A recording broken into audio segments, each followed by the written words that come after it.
todos, hoy vamos a hacer una casa de campo con 2 puntos de fuga. Aquí está un punto de fuga, aquí tengo el horizonte, acá tengo el otro punto de fuga. Empiezo a tirar líneas, una de la casa que yo quiero hacer, ¿no?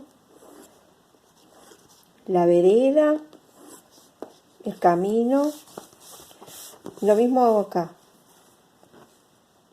Empiezo a tirar los zócalos, las ventanas,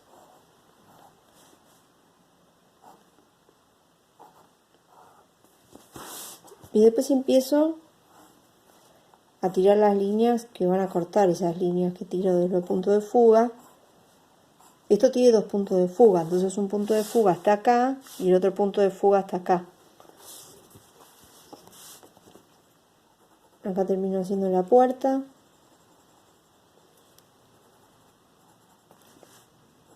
Acá termino haciendo la ventana.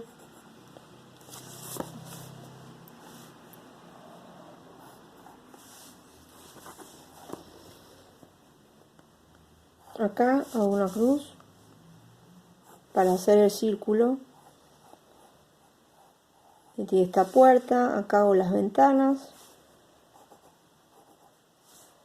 Acá hago la puerta.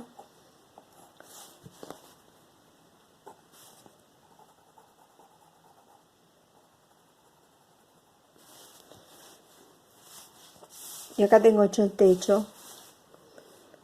Acá hago una especie de alambrado aquí en el fondo que imitará el lugar este. Acá tiro puntos de fuga.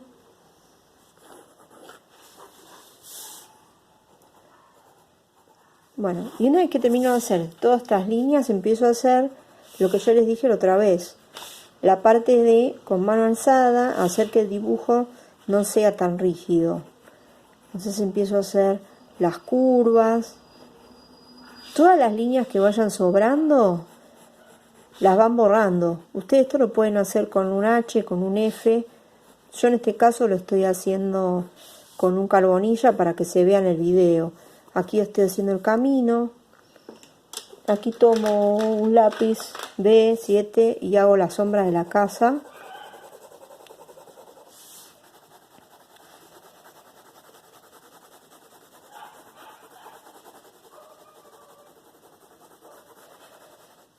¿No?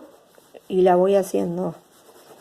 Recuerden que esto es boceteando historias, donde siempre hay una historia. ¿Cuál será?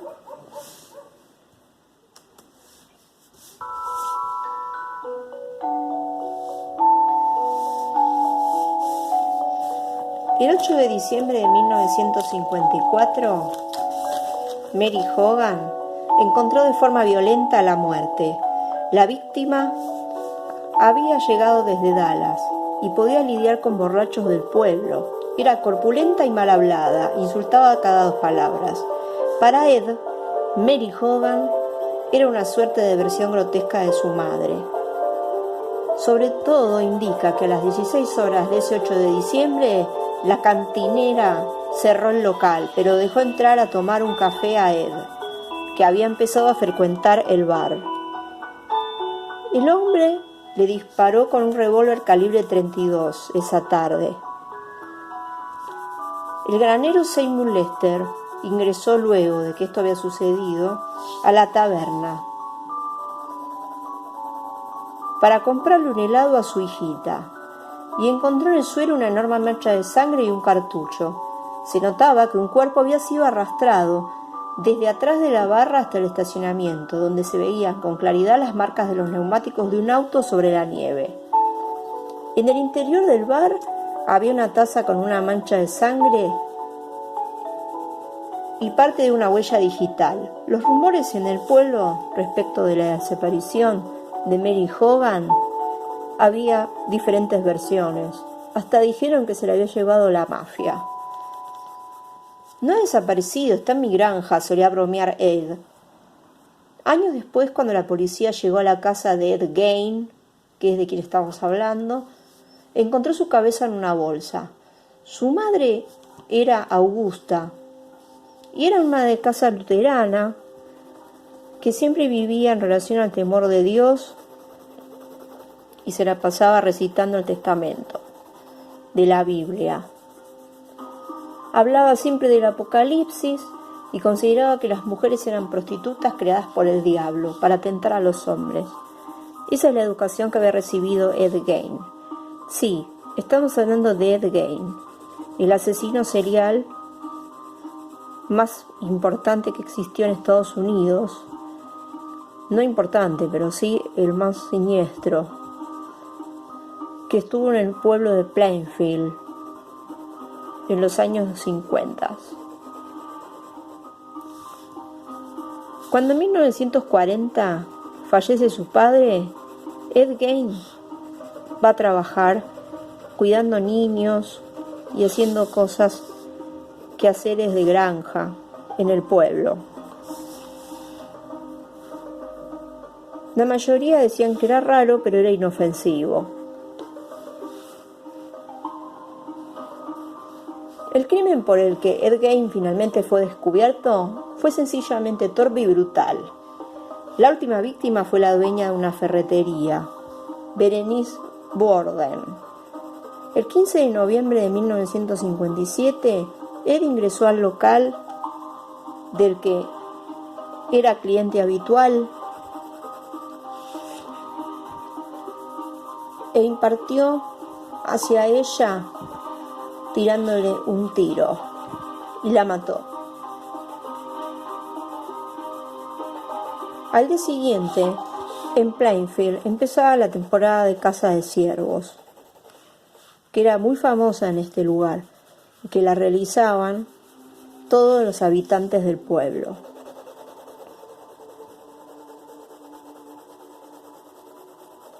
Llamó mucho la atención que, siendo ese día un día tan concurrido,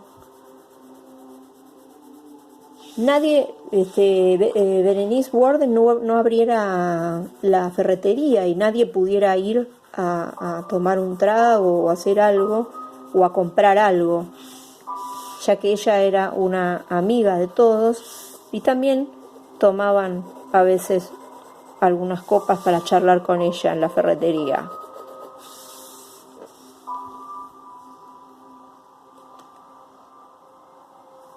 Cuando el hijo de Borden llegó, inmediatamente que le llamó la atención esto, dio aviso a la policía.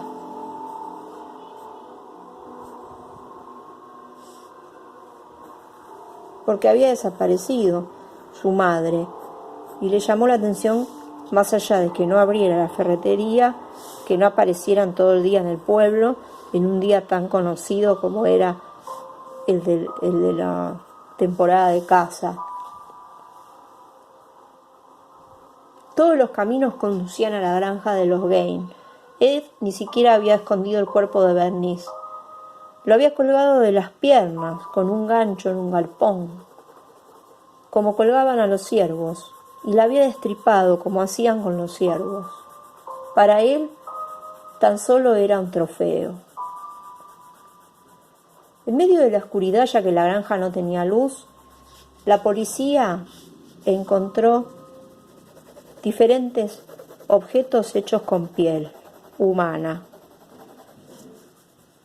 Estaban asombrados. También encontró varias cabezas de mujeres que habían estado desaparecidas, entre ellos la de la Mary Hogan, la mujer que había asesinado tiempo antes. Daba tanto horror y tenían tanto miedo que andaban con sus linternas en la casa hasta que llegaron a una habitación que estaba cerrada con llave. Dadas las cosas que habían encontrado, tenían miedo de abrir esa puerta. Pero no, al revés de lo que se había pensado, tan solo encontraron una habitación bien arreglada, acomodada, con la foto de la madre de Ed Gein y su Santa Biblia. Era la habitación donde estaba su madre mientras vivía, donde él la cuidaba. Para él era un santuario. y por eso estaba por fuera de todo lo que se veía en otros lugares de la casa. Basura acumulada, cosas tiradas, un estado de abandono.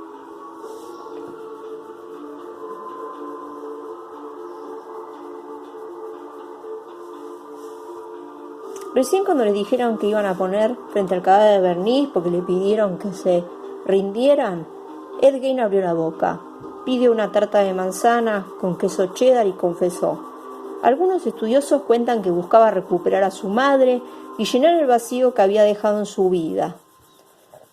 El 6 de enero de 1958 se realizó una audiencia en la que le había dicho a los psicólogos que él se consideraba a sí mismo un instrumento de Dios para resucitar a los muertos.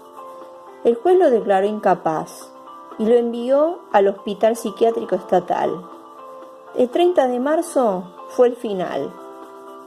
Ed Gein terminó internado en un neuropsiquiátrico. Los empleados del hospital recuerdan que Ed Gein se portaba bien. Solía leer el diario y casi no conversaba.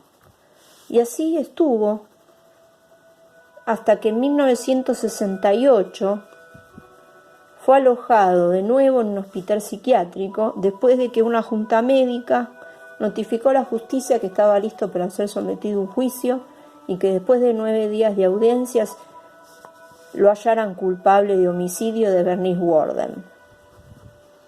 Fue alojado en el hospital psiquiátrico de Plainfield. Ed Gein pasó sus últimos días tumbado en una cama. Murió de un paro cardíaco a los 77 años. Lo enterraron junto a su madre, Augusta, en el Museo de Plainfield, en el cementerio de Plainfield. Su tumba sigue siendo fácil de identificar y la toma mucha gente como un museo. Se identifica por la cantidad de cartas y de flores que le dejan sus fanáticos. Bueno, esta es la historia de Ed Gein, uno de los primeros asesinos seriales que existieron en Estados Unidos.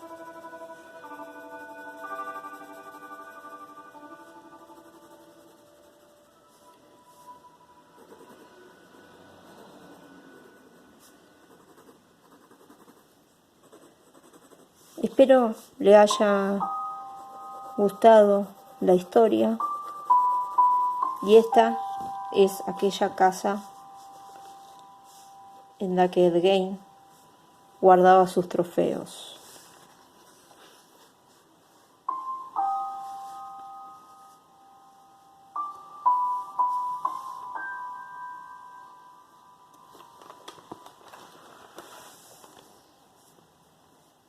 Recuerden, boceteando historias.